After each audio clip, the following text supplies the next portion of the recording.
The solar industry has achieved what once seemed impossible: solar panels that work at night. This groundbreaking advancement combines cutting edge technology with remarkable ingenuity. But how does it actually work? Now, to uncover the secret behind solar power after dark, we first need to explore how energy flows through our homes. Get ready to unlock the mystery. Did you know that the way homes use electricity follows a clear, predictable pattern? As the day begins, energy use spikes around 7 a.m. as households wake up and prepare for the day, peaking at between 8 and 9 a.m. when everybody heads out to work or school. By mid morning, usage really dips, slowly starts to climb back only about 4 p.m. as families return home. The real big surge happens between 7 p.m. and 9 p.m. with the TV, lights, and devices in full swing.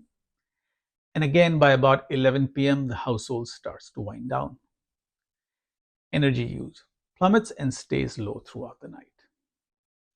And the next cycle begins anew the next day. Solar panels are incredible, but they always had one limitation: they only produce energy during daylight hours. This raises a big question: how can they meet our energy needs at night? To answer that, let's explore how a typical solar panel system generates energy during the day. Solar production begins around sunrise at about 5 a.m., gradually building up to a peak at around noontime, and then again tapers off by sunset. Like our home's energy usage, the solar panels' production is steady and predictable. But here's the catch. Let's look at how the solar energy production overlaps with the energy consumption of a home. Now, even though the solar panels are making way more energy to cover a full 100% offset of the home's consumption, most of the solar electricity is being produced during the midday hours when the homes use the least electricity. The bulk of your solar production remain unused. It just fritters away. What do you do with it? So, with this pattern of production, solar electricity is able to only power a small portion of the home's electricity. The bulk of the usage is being drawn when costly grid electricity is being used by the home. This is a problem because during peak hours in the morning and the evening, when the energy demand is at its highest, solar panels are producing the least. Meanwhile, when most of the solar is generated during the quieter midday hours, it goes unused. It is this imbalance that engineers and innovators began to work to solve, leading to some remarkable breakthroughs. The first game changer in solving the solar energy mismatch was the invention of a groundbreaking billing system called net metering. This ingenious collaboration between the solar industry and the electrical grid revolutionized how solar energy is managed. And here's how it works. During peak solar production hours, when the homes aren't using all the electricity that the panels generate, the excess solar electricity isn't wasted. It's sent back to the grid. Now, to make this possible, solar panels had to be designed to generate electricity at a slightly higher voltage. Our grid is at 240, but the solar panels now had to make energy at a slightly higher voltage. This allowed the surplus solar electricity to flow seamlessly back to the grid, where it could be redistributed to meet demand elsewhere by the utility companies. The electric companies loved the solution. It gave them access to clean, extra electricity during the midday times, which they could either send to homeowners or sell elsewhere.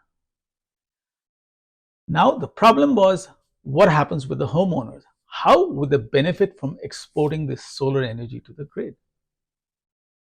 Enter the 1:1 credit system.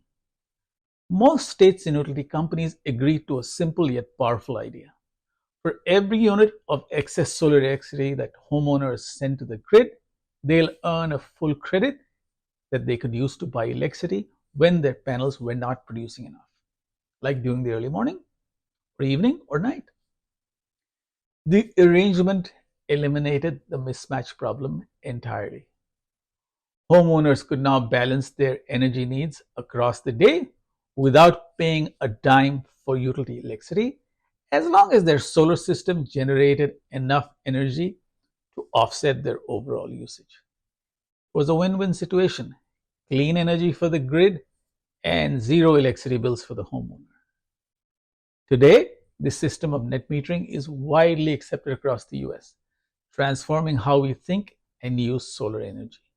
But as the saying goes, no good deed goes unpunished. The widespread success of net metering triggered an unintended ripple effect. The rapid increase in solar panel installations across the nation meant electric companies began feeling the financial strain of losing paying customers who moved to solar energy. Another unintended consequence of this solar boom was that too much solar electricity started flooding the grid during low demand hours. This surplus created an imbalance as electric companies struggled to manage the oversupply of energy while seeing their revenues decline. Faced with these challenges, many utility companies began to rethink and revise their net metering policies. States like Hawaii, California, Arizona, Nevada, and even some utilities in Texas have scaled back. For example, in California, under the NEM 3.0 policy, homeowners now receive only 20% credit for their exported solar energy instead of the full 1:1 or 100% credit. Other states adopted similar policies with different names like net billing, feed-in tariffs, but the outcome was the same. Homeowners earned significantly less for their excess solar electricity. For many homeowners, the reduced credits meant their solar systems no longer offset enough of their energy usage, leading to a return of those substantial electricity bills. While utility companies celebrated this improvement to their bottom line, the solar industry faced a crisis. In the states where net metering was gone, interest in solar dropped significantly, leaving homeowners and solar advocates scrambling for alternatives. Enter the energy storage system, or batteries. These turned out to be a big game changer for the solar industry. As utility companies rolled back net metering benefits, homeowners started pairing solar panels with batteries, creating a local storage solution for their excess solar electricity. Instead of exporting solar energy to the grid during the afternoon hours, homeowners could now store it in their batteries. Come nightfall, they tapped into their solar energy stored in their batteries, avoiding the need to buy expensive grid power. This elegant solution quickly gained popularity in states without net metering. Now, while adding a battery system slightly increases the initial investment and extends the solar payback period by a few years, it was far better than the alternative of those high utility electricity bills. But the benefits don't stop there. Batteries also offered a clever workaround for a problem of time of use electricity rates. In states like California, where electric companies charge the highest rates during peak demand hours, typically from 4 p.m. to 9 p.m., homeowners could use their stored battery power instead. This made batteries an appealing investment even in non-net metering states with time of use billing. Another major advantage of batteries was resilience. Homes equipped with solar panels and batteries could stay powered during an outage or extreme weather events, providing peace of mind and energy independence. Traditional solar systems, by contrast, shut down during grid outages for safety reasons. With batteries, homeowners gain the added benefit of safe, clean backup power. And so, batteries brought a happy ending to the story of how solar panels gain the ability to power homes at night. If you enjoyed this video, I'd love to hear from you. feel free to reach out to me at solar@mysolarhome.us. If you're planning to go solar, I help homeowners nationwide secure fair price solar deals. Don't forget to like and subscribe to the channel, and I'll see you in the next video.